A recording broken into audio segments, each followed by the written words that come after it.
Hello everyone, Gaming Smiley here, and welcome to the Joker review. And this movie's actually really good in my opinion. It is very good. It's not your typical comic book film. If you're expecting this to be like the DCEU films or the MCU films, you're wrong. This film is not for kids. So if you take your kids to go and see this film, that's on you. But yeah. So this film was directed by Todd Phillips, who also did the Hangover films. I like the first one. The other two aren't as great, but well, they're not all that great, but the first one is more enjoyable in my opinion. But yeah, Joaquin Phoenix, perfect performance as Joker, perfect. I mean, he has a different interpretation, but he's not exactly like the comic book Joker. But I'm not exactly looking for exact comic book versions because there's many different iterations of the Joker in the comics as well as live action. So, there's no point getting pissy because he's not like the one from the comics that you really like, because there's like one fundamental between every Joker, which is he tells bad jokes, kills people, and laughs. And Joaquin Phoenix does all of that. So, yeah. And he does more. But he does a good. Everyone does a good performance. No, everybody took this seriously, which is a good thing to see. I'd easily give it a 9 out of 10. The music by Hildur Gudnadóttir. I don't know how to fully say her name. Tia, yeah. Hildur Gudnadóttir. I think that's how you say it. It's Icelandic. I don't know how to speak Icelandic.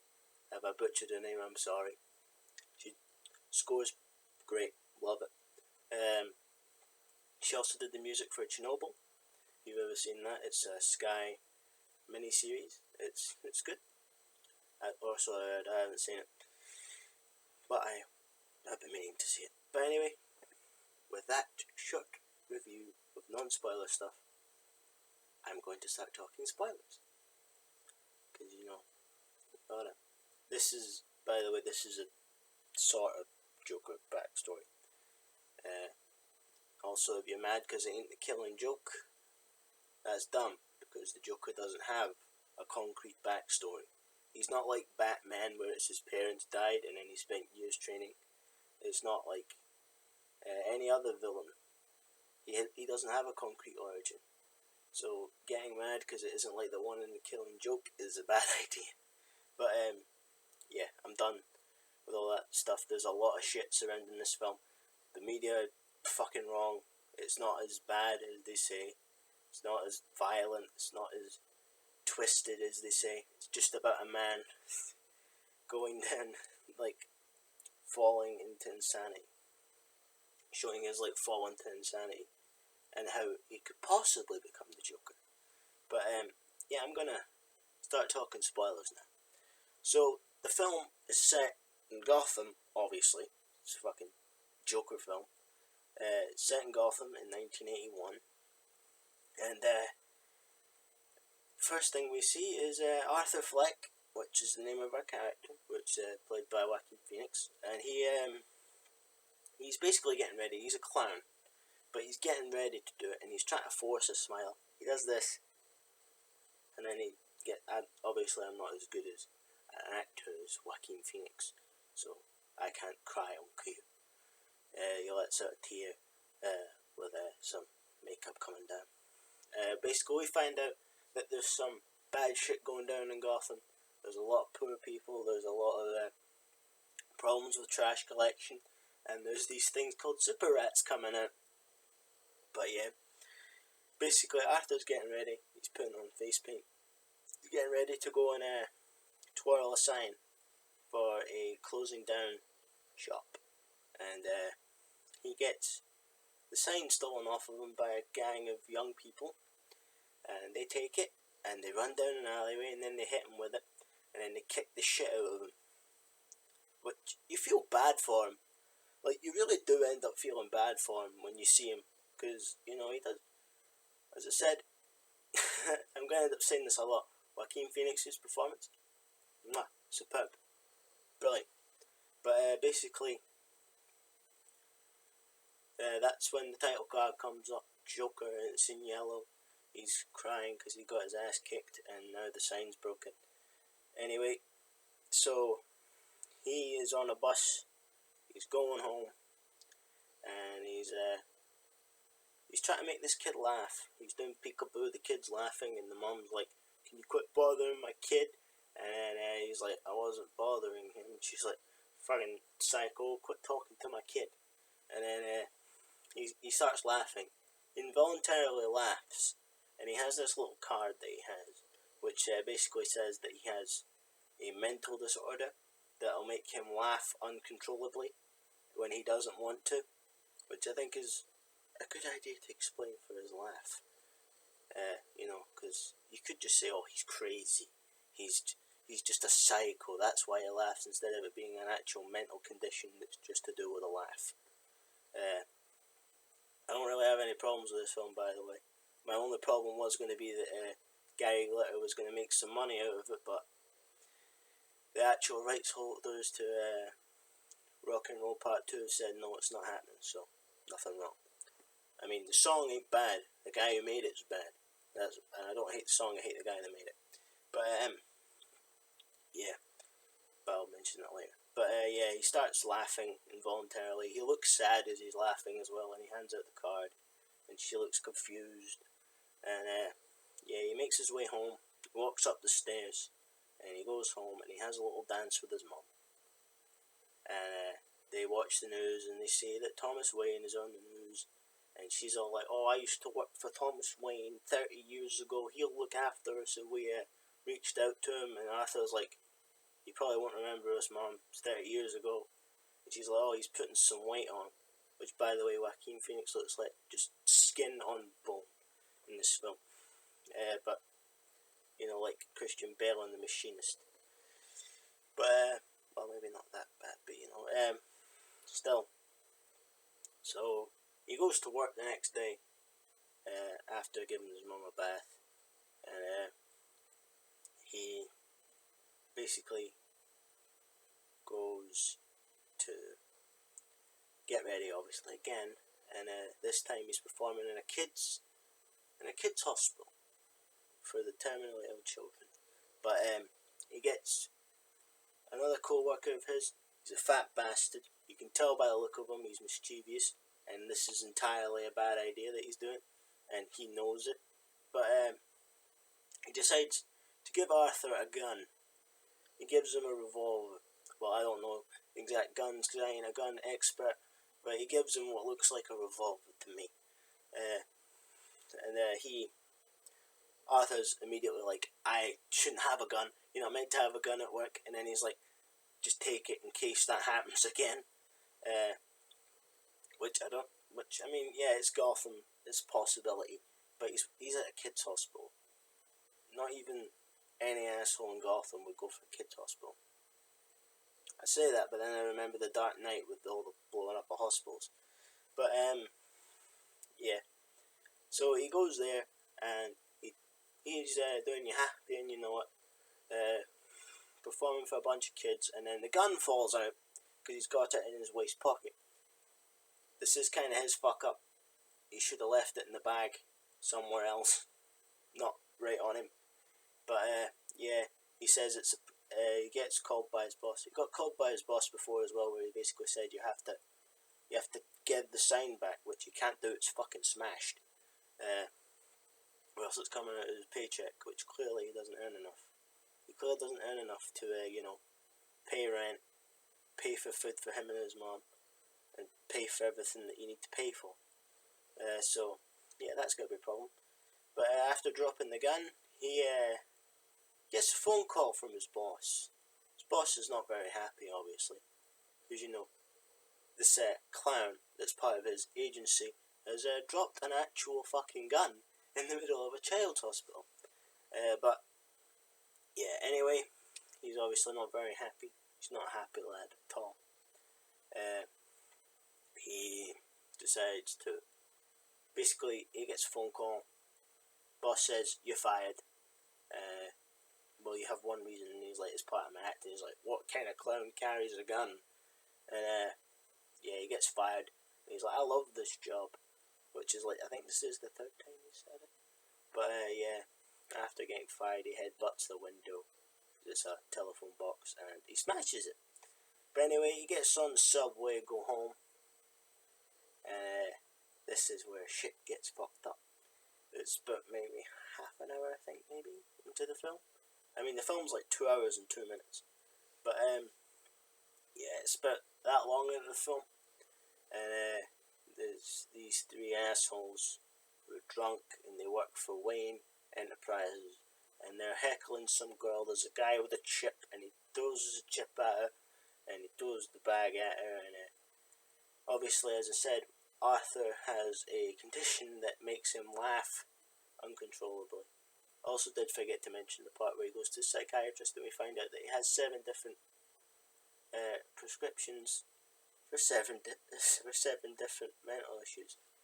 Anyway, so he gets in trouble because they're drunk and him laughing distracts them so that the woman gets away. And obviously he can't explain his issue, he can't show them the card. Because he's laughing, uncontrollably, he can't. And he looks really sad as well. Like, his face is like perpetual sadness and depression. Just written on it as he's laughing. And these guys are like, oh, what's so funny? Huh? What's so fucking funny? And he's shaking his head like, no, it's not funny. And then one of them starts singing, Send in the Clowns, and then they start kicking the shit out of him. And then suddenly, blam! Blam, blam! 2 of them are dead. Another guy's been shot in the leg. And he starts running through the cabin. And Arthur chases after him. He hunts him down and he fucking unloads on him. On the stairway. When I saw that scene, I let out a little chuckle. But it was a nervous chuckle. Like a haha.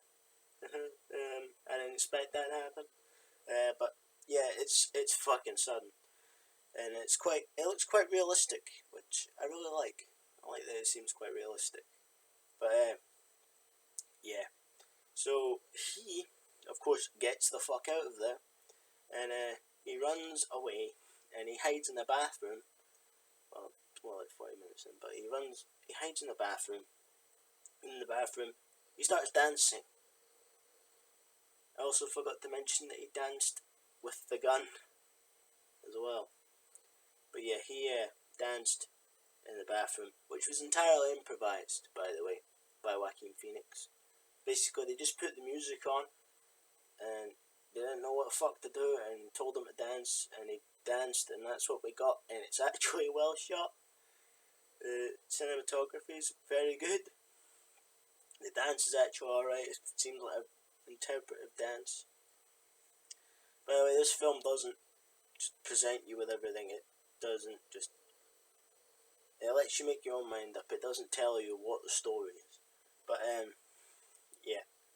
So basically, he makes his way home.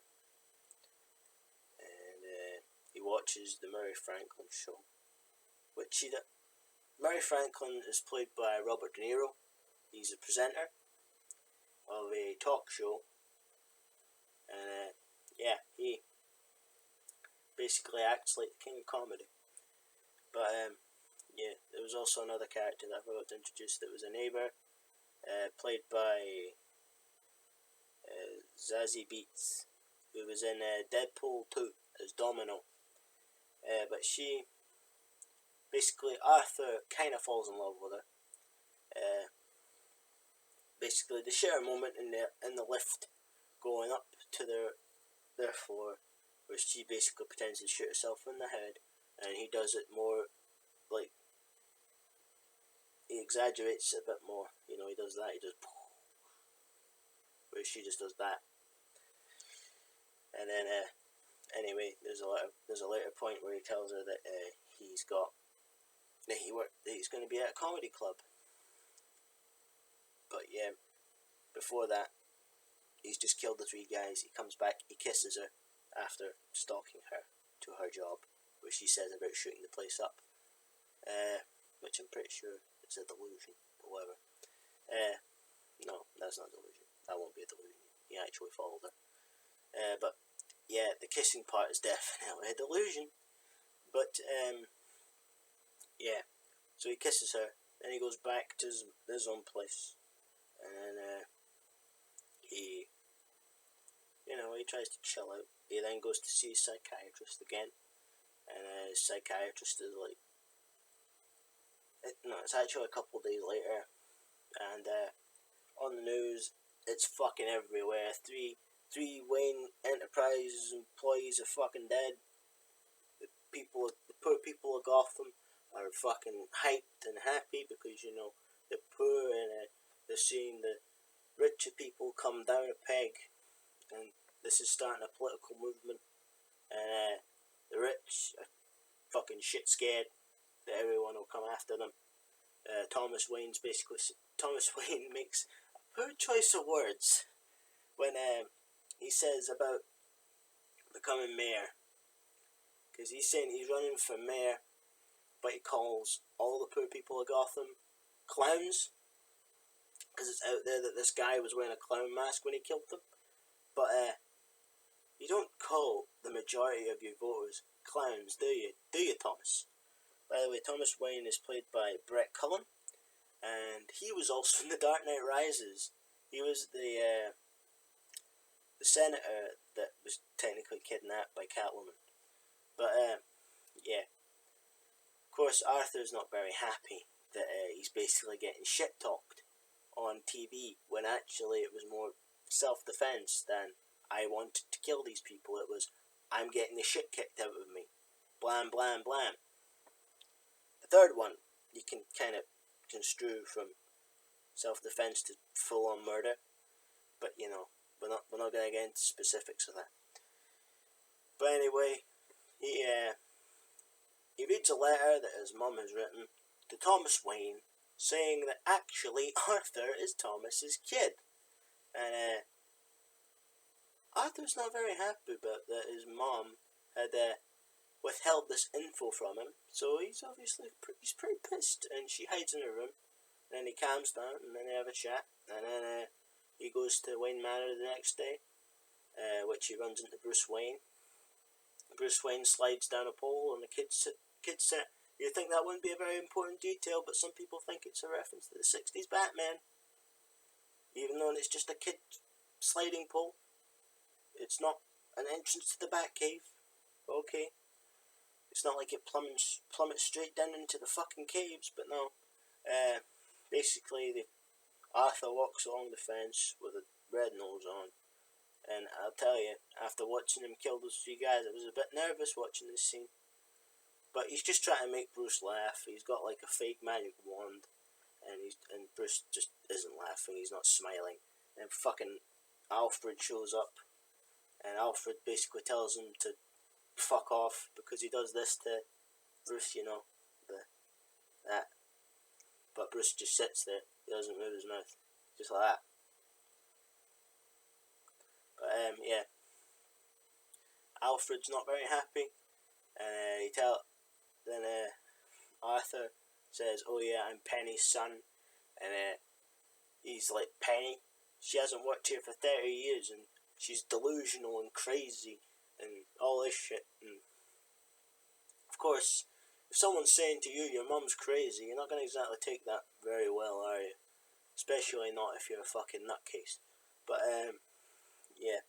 So, Arthur tries to strangle him through the gate, and then he runs away after he realises that he could have killed Alfred. And, you can't do that because Bruce needs Alfred. But, yeah. As I said, this isn't connected to the DCEU, so he could have killed Alfred. He could have done it. That's what makes this so tense, because it's not fucking connected, unlike the other ones. But, yeah. So, as I said, massive political shit happens in Gotham. By the way, neither side is portrayed through a negative or positive lens. So, like, the poor people, yeah, they're pissy. But they're pissed off, and they have a right to be pissed off, but they start fights out of nowhere. You got the rich, who are just fucking stupid and don't realise what they're saying is actually a bad thing to say, and stuff like that. But anyway, there's there's a protest happening outside of a cinema, and Thomas is watching as well, and Thomas Wayne and Martha Wayne are there. They're watching the film. Arthur sneaks in. Lots of people say, "Oh, I couldn't see this Joker outwitting someone." He outwits the entire fucking GCPD. Sneaks past them all and everyone inside the fucking cinema by wearing a chauffeur coat and a hat. And he walks in. He catches Thomas Wayne while he's taking a piss, and he starts saying, "I am your son, blah blah blah. Show me some fucking love, Dad, please. That's all I want." And then Thomas lays. He basically sets everything level. He just tells him, "Yeah, your mum's crazy. Your mum said that you are my kid to try and get me in shit and blackmail me and get me to be with her. You're not my kid." And then he starts laughing because he's uncomfortable, but Thomas thinks he's laughing at him, so he says, do you find that is this funny to you?" And then he's like, no. He gets punched in the fucking nose, and his nose bleeds a little bit. And Thomas walks away and he says, "If you come near my son again, I'll fucking kill you." Which also, yeah, that seems kind of reasonable. But, yeah. There's also a scene earlier at a comedy club that I forgot to mention. Basically, in between scenes, Arthur goes to a comedy club at one point to listen to some people's material, to see what sits well with the crowd there. Whether you can tell sex jokes there or race jokes there or whatever. The typical crowd reaction to certain jokes. And which I think is a good idea. But he later goes on to do his own one, and it's painful to watch because his issue with laughter gets in the way, and it hurts to watch. It hurts. You feel bad for him. But the reason I'm saying this is because it comes into importance later. But yeah, so he goes home after confronting Thomas, and yeah, his mum's had a stroke. She's getting pulled out on a stretcher to an ambulance, and he hops in the ambulance. These two detectives show up. They're investigating the murder of the three Wayne guys, and yeah, they start asking him questions. They say, "Oh, we just started asking her questions." And she flipped out, and then Arthur's like, "The doctor told me it was a stroke." And then they're like, "Yeah, she flipped out." But anyway, they start asking questions, and then he starts laughing. Because obviously he's uncomfortable. There's a couple of detectives coming to walk up and talk to him, and he's uncomfortable because he did it, and he doesn't want to admit to doing it. Because let's face it, in court, who are they going to believe? The guy who needs 7 types of fucking prescriptions to basically act like a normal person, and also has a gun which they don't have a license for. That's not going to sit well in a court of law, is it? Even if he does plead self-defense, especially the third guy who's still alive. They're going to believe the fucking rich asshole who's, got a good job, who has a suit, looks presentable, can act presentable, hasn't got a mental problem. They're not going to believe Arthur. But, yeah. So, anyway, he goes to see his mom in the hospital. There's a part where he hands the card to the fucking detectives, and one of them thinks it's a joke, thinks it's a clown thing, and, it's not a good thing to say. But anyway, he finds that Murray Franklin has been doing a show. He had a delusion earlier where he basically thought that he was on the show with Murray, and Murray was basically like, "Oh, you're the son I never had," and blah blah blah. Basically begging him up. But yeah.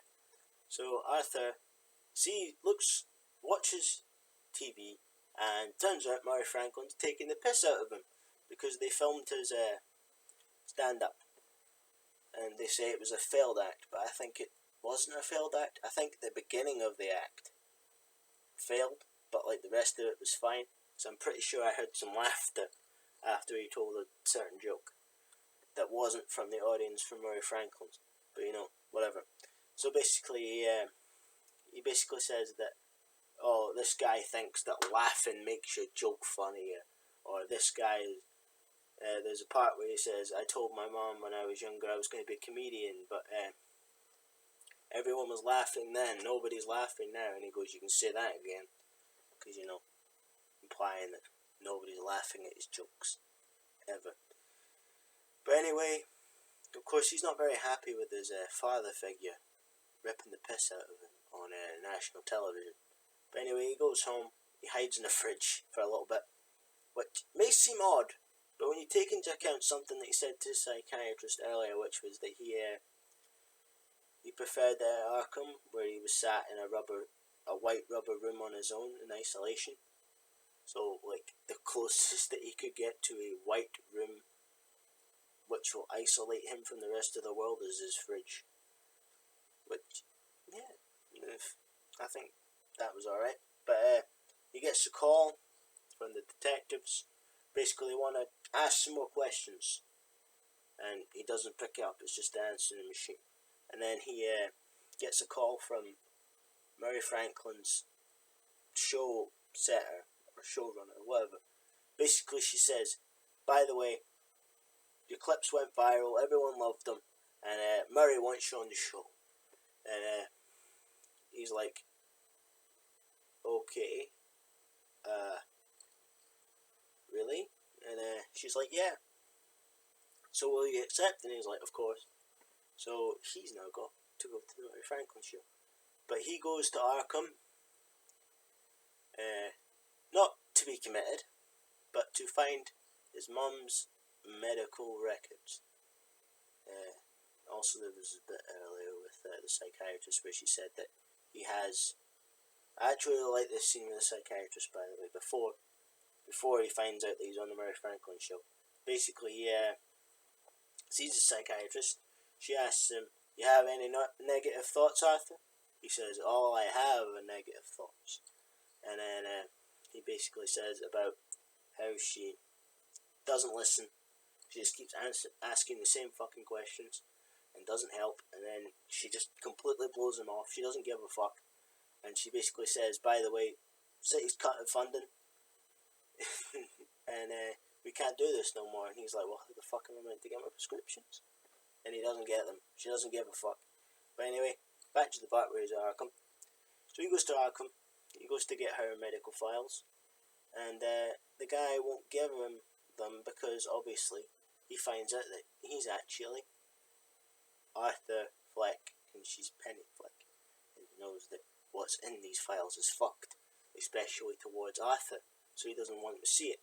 But Arthur ends up grabbing it and they have a tussle and then he headbutts the fucking metal mesh and this scares the guy and he gets the files and he runs off down the stairs and he stands in the stairway where he starts reading and he reads that actually he's adopted, that his mother didn't give a shit about him, only used to blackmail Thomas Wayne, and that she let her boyfriend and her also abuse him, and when they found him he was handcuffed to a radiator.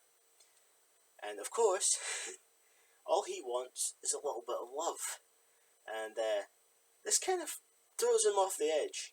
I think this is where he goes from being Arthur to full-on joke. I think that's when he actually falls into that's where he goes from up here to down here in terms of mental stability. He goes from up there to down there. Like he's like, well, normal person, him. Now that's where he's at. In terms of mental state. So he starts laughing because he's upset. And then he goes to the hospital to see his mum. And he basically says about how when he was a kid, she said, oh yeah, your laugh is bad, you need to get that fixed, it's a problem. And he says, no, this is the real me. And then he fucking smothers her with a pillow. Which I thought was kind of poetic. Because, she kind of smothered his social life. And she abused him in a vulnerable state. A.k.a. when he was a kid. And now he's getting his own back when she's in a vulnerable state. and he's using a pillow to smother her. But yeah, very well done scene. It does take a little bit of time to kill her, because she's got an oxygen mask, and it's actually somewhat realistic. It's not just put the pillow over her face, she's dead. It's put the pillow over her face and keep putting the pillow. Just keep it there for like a little bit, like right over her head for quite a bit. But yeah. So anyway, Arthur goes home. He gets ready for his appearance on Murray Franklin. He gets a knock at the door. He's dyeing his hair green, and he's got white face paint on. And these two guys from his old work show up. There's a midget who got made fun of earlier. He also punched down a thing, and he said that I actually found this funny, where he said, I forgot to punch out, and he punches the machine till it falls off. But anyway, the guy that gave him the gun shows up with the midget. The guy with the gun, the guy who gave him the gun, basically says that he wants to see what Arthur said to the police so that they can keep their story straight. And Arthur's like, yeah. And he has a pair of scissors in his back pocket. He takes them out, he stabs him in the back of the neck, and then he fucking slams his head into a door frame until like he's just a bloody mess, and he's dead, and there's blood all over his face and on his chest because he's got no top on. But he leaves the midget alone because the midget was perfectly fine with him. I don't remember the guy's name, and I can't find. I know the actor. I found the actor's name. Does a good job, but couldn't find the character's name. But anyway, he kills him, and then he tells the midget that he can leave, and he's locked the door. And there's quite a funny bit where he can't reach the lock, so he asks Arthur, can he let him out? And he lets him out. It's quite funny to watch, and you see it to find it quite funny. Anyway, Arthur, washes off the blood, and then he fixes up the rest of his makeup. He gets his suit on. There's a little bit of suit up sequence. He takes his little walk round the corner. Oh yeah, I also forgot to mention that he figures out that the woman was just a delusion. Well, for most of the film, she was a delusion. Basically, there's a part where, like, from the comedy club up until the point where he sits on her couch and she freaks out, was a delusion if she was there. Because there's a part where he's sitting in the hospital, upset over his mother having a stroke, and then she's there, but she does fuck all, because she's not actually there.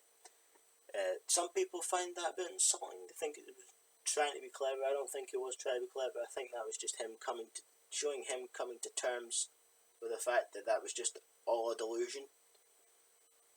Also, I don't know if he actually killed them. He might have done. I don't know. He might have killed the woman and her daughter. I don't know. But I don't think he did. But he might have. But anyway, that's where we get the scene after he's killed them, and he's got his suit on, and he's walking around the corner. The one in the trailer where he walks around and he's got the really serious face like this. Nah, it looks stupid. But he has a really serious face as he walks around the corner. And then he goes outside, and then he does the stair dance to Rock and Roll Part 2. Which, as I mentioned before, Gary Glitter, he's not getting any money, so I ain't got any problem. So it also fits the scene very well, so that's why I ain't got a problem as well. He dances down the stairs with a cigarette in his mouth, and he has good old dances. He jumps down the stairs. Everything's fucking great about it. Well shot, well acted, music fits, everything's good.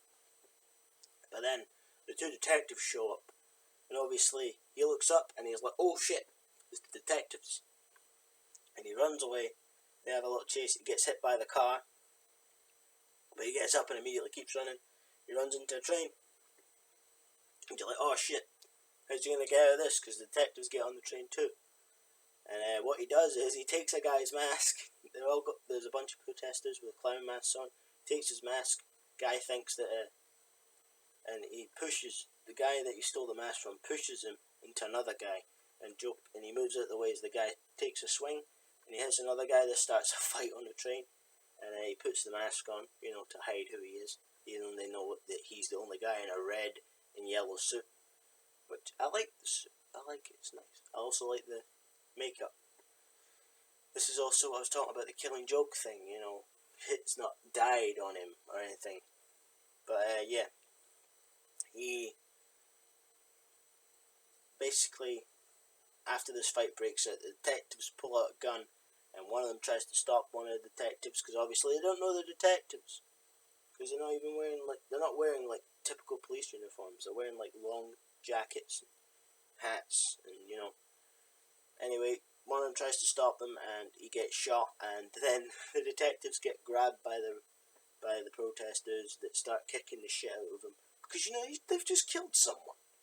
And, Arthur takes that chance to leave. He makes his way to the Murray Franklin show, runs into Murray Franklin, his hero, his father figure, and they have a good little chat. And he says, "When you bring me out, can you call me Joker?" And the showrunner's like, "What the fuck? This wasn't part of the deal." And Murray's like, "Nah, whatever, I'll do it." And then when it's his cue to come on, he says, "Welcome, Joker," and Arthur comes out dancing. He does a little twirl into a handshake. Nice. I like it. And then he sits down. They have a little chat. He tells a couple of bad jokes. Well, I say bad jokes, but they're dark jokes. Which, for example, knock knock. By the way, he's getting the joke book ready. He goes, "Knock knock." Murray Franklin says you had to look that one up, you know, being funny. And then he goes, "Knock knock." And then he goes, "Who's there?" And he goes, "Ma'am, your son's been hit by a drunk driver. He's dead." And then, he's laughing as he says it. And then Murray's like, "You can't joke about that. That's not funny." And then Arthur's like, "Oh, whatever."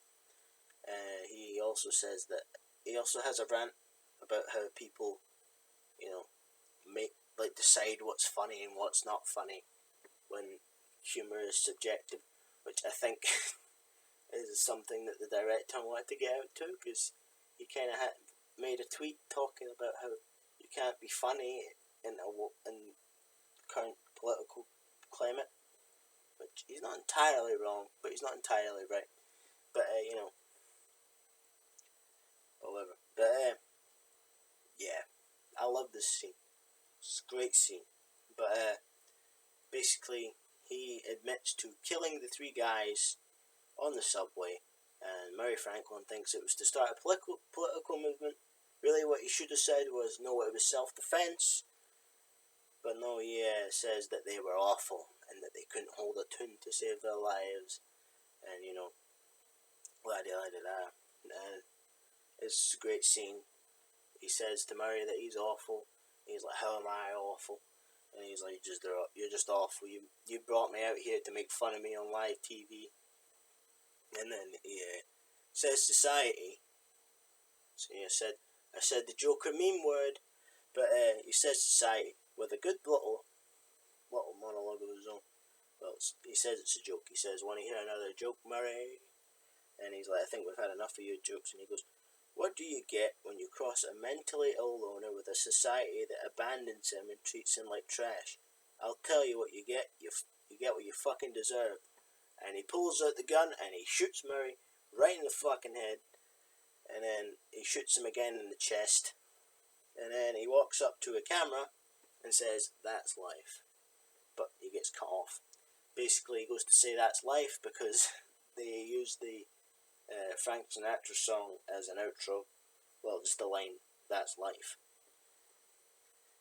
But yeah, he gets cut off, and every TV station is covered with the news of Murray Franklin getting killed on live TV. And shit goes fucking nuts out in Gotham. You know, people are rioting, they're burning shit, they're beating the shit out of, they're kicking the shit out of things, they're destroying stuff. And there's a part where Joker's put in a police car, and an ambulance drives right into the fucking police car, and I thought he was fucking dead. I'm not gonna lie, at first I thought he was genuinely dead. That was it, finito, good night Vienna, thumb over, pan bread, Joker's fucking pan bread. He's dead, but no, he's not. He's perfectly, he's not, well, he's not perfectly fine, he's unconscious, but the police officer's dead. He asked him if it was funny. He said, yeah, it's kind of funny. But, yeah. So, then we see the murder of the Waynes, which leads me to believe that this film isn't quite just all a delusion or a made-up story inside Arthur's head. Still could be, but, yeah, so, he, of course, he gets dragged out by a couple of thugs as we see a guy in a clown mask kill Thomas and Martha Wayne. There are people that think that's dumb, but I think that makes sense, because let's face it, Thomas is kind of seen as a bit of an antagonist towards the poor people and towards Arthur. So seeing him get killed makes sense. It just makes sense to see that happen. If that didn't happen, I would have been confused as to why that didn't happen when it's in the middle of a riot in Gotham. But, yeah. Anyway, Joker wakes up, he has a little dance on top of a police car. Everyone's watching him, he gets what he wants, which is recognition and love, and people who care about him. But then, it cuts to him in Arkham, talking to a psychiatrist, which means that it could be all made up. It could just be in his head, which lots of people think is just made up in his head. And I think that it's not quite made up in his head. There are some parts obviously made up in his head, like the delusions. There are some parts that aren't. But, you know, I think he did kill Murray Franklin, and it did carry out that way. He just got captured at some point between him dancing on the car and Arkham, being in Arkham. But he's in Arkham, the psychiatrist is talking to him, and he starts chuckling. This is a different chuckle. He has like 4 different laughs. He has the one that's unintentional, the one where he's trying to fit in with people when he's getting told a joke, which sounds like a Mark Hamill laugh. Then he's got he's got a different type of laugh, and then he's got his, what seems like a real laugh. But all 4 laughs definitely better than Jared Leto Joker's laughs, which Jared Leto just needs to grow the fuck up and move on, instead of trying to stop other Joker films from being made, or being pissy because he's not playing the Joker, because no one fucking liked his Joker. But okay, whatever, Mr. Leto. Anyway, basically the psychiatrist asks him, what's so funny? And he's like, oh, I just thought of a joke. You wouldn't get it. Which there are quite a lot of people that didn't get the film a little bit. And they're saying it's overly violent and has no plot and has no point, when its actual point is don't be a fucking dick. But, yeah, anyway, he kills the psychiatrist. We don't see him do it, but we know he did it, because he walked out of the room, still handcuffed, but we see bloody footprints behind him as he walks. And also on the back of his right leg, there's a little bit of blood on his trouser. And, yeah, he goes to the left, and then he runs to the right as a Arkham officer chases him. And then that's the end of the film. That's it, that's the end. Thought it was an alright ending. It did leave me with a smile on my face, that ending. Thought it was funny, that ending. You know, him running away from a guard as like the last thing, instead of him like possibly getting out and killing more people and, you know, being the Joker. I've always kind of liked the idea of like the Joker creating Batman and Batman creating the actual Joker, which obviously that one's out the window in this one. But yeah, it's something that I kind of like the idea of. People get pissy when there's different iterations, which I don't understand, because like not every iteration of any character is the exact same. Like for example with Batman, you've got Bob Kane's, which fucking killed people. You know, his first comic, he literally tosses a guy purposefully into a vat of acid, into a vat of chemicals. Not the kind of chemicals that turn the Joker and turn a guy into a clown. The kind of chemicals that fucking kill you on contact. But, yeah. And he even says, that's what they deserve. But nowadays, Batman's known for not killing people. And you've got Michael Keaton Batman, who sometimes kills people. And you've got the DCU Batman, who indirectly kills people when he actually fucking stabs them. I don't think that's quite indirect, Zach, but okay. But yeah. So, yeah, it didn't make much sense to me why people are getting mad. He does the 3 basics for Jokers, and he adds more. You know, the Joker doesn't have a concrete storyline to his past. There are a couple of them where he says he fell into a vat of chemicals to go into a playing card company, but not all of them have the failed comedian stuff. Not all of them have the falling into a vat of chemicals. Not all of them have the, for example, the Dark Knight. He doesn't fall into a vat of chemicals. He just paints his face like Joaquin Phoenix does. He's got the only fucking like movie ones that I know that do that are Jack Nicholson's, which is fucking great, and Jared Leto's, which is the fucking worst live action Joker I've seen. From design to character to acting. He's just shit. Which I'll talk about that in February. I'm going to talk about the DCEU movies in February because of Birds of Prey. Which hopefully won't suck, but it doesn't look that great. There is one DCEU film that I want to talk about in December, but you'll probably know what that is if you've seen it, because you know it's set at December time. But yeah, that was my review of Joker. I forgot to give it a 9 out of 10 thingy rating of what to do, which I can, you know what, 9 out of 10 deaths, 9 out of 10 violence, you know, because that's what the media says, it's very violent, or 9 out of 10 face paints. Fuck it, I didn't think of a funny one. No, you know what, 9 out of 10 bad jokes, there we go. I probably should have thought of that before making this video, but anyway, review over. DCU sucks. This is good. I like DC, don't get me wrong. Shazam was good, but everything else in the DCU, apart from maybe Wonder Woman was alright, but everything else is shit. This is probably the best film they've made since The Dark Knight Rises, in my opinion. And yeah, hope you enjoyed. If you did, leave a like. If you didn't, do what you do, and obviously if you have a differing opinion, it's fine. Don't worry. Everyone has an opinion, but if you're going to express it, at least see the film first. But anyway, as I said, hope you enjoyed, and if you're new here and you want to help me out, why not hit the subscribe button, and if you want notifications, you got to hit the bell, because that is a thing, surprisingly. Not really, it's been there for a while, but I'll hopefully see you next time, and good